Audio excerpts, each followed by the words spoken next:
По завршувањето на жетвата на оризот во Кочанската котлина, земјоделците, преработувачите и трговците ги сублимираат оценките за тоа каква производствена реколта реализирале.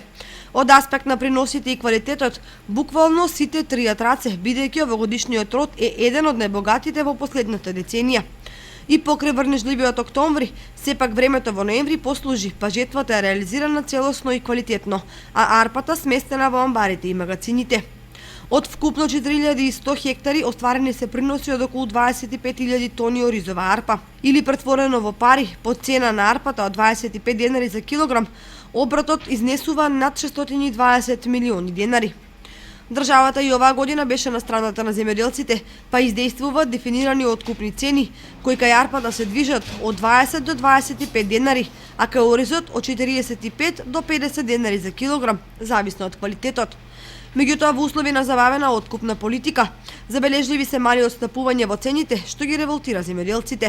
Ваквите поместувања се последица на појавата на ориз без потекло во соседните држави, како Србија и Косово, кои на пазарот се продаваа под брендот Кочански. Овој проблем е мощно сериозен, бидејќи освен што ја руши цената, го урива и имиџот на белото злато произведено на македонските полиња.